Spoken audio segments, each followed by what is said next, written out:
Thank you. Thank you, Dr. Hefner. That brings us to our next item, which is public participation. And I'll remind you that the board welcomes and encourages public participation at all our meetings.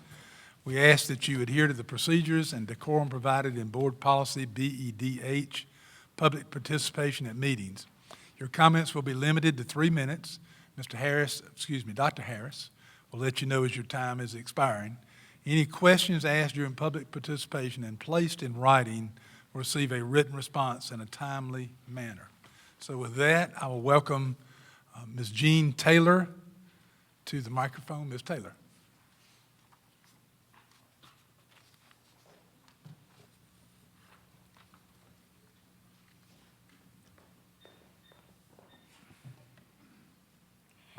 I got a little bit nervous when I walked in this place and saw all these people.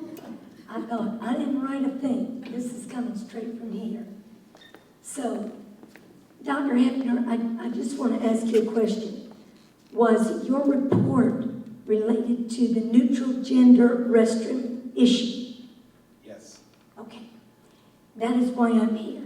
I am a concerned grandmother. I've been long away from being a mother, as far as having children in the school system. But I have left 10 children, grandchildren in the school system.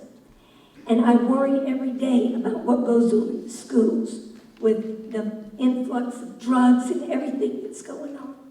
And now we get this mandate that comes down from the top that says that we want to have neutral gender restrooms. I think that's a case for absolute disaster. You take our young people, the mothers, parents, everybody that's here, and everybody that was here. I don't think they want to send little Susie in a restroom and a gentleman comes in and thinks that that day he's a woman.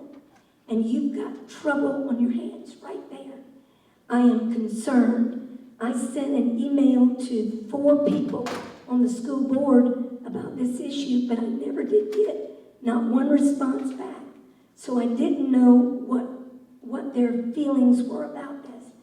I think that this is not a real issue of that we want to integrate these restrooms. I look at this issue as one of control, that we don't want any dissent from anywhere. The government wants to be able to control what we do. Well, this is one grandmother that is not going to sit down silently and not have something to say. I think evil persists because good men do nothing. And I think it's time that the board understand. Okay, I got 1 minute.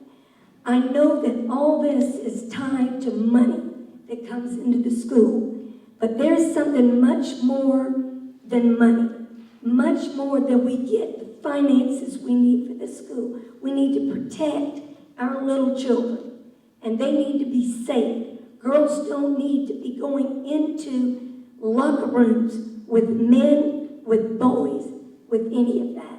And so I'm here to protest against that. I've got 30 seconds, and really, I don't have anything else to say, except I brought a group of people with me right there, and they're all grandparents. I tried to get younger people to come and be involved, but it's going to take us old people to do it, and I'm, for one, going to stand up and say no. Thank you very much. Thank you, Ms. Taylor. Thank you, Ms. Taylor. And that concludes our public participation and takes us to item number 13, which would be actions necessary or appropriate on matters discussed in executive session. I know we had one item concerning personnel. Do I have a motion?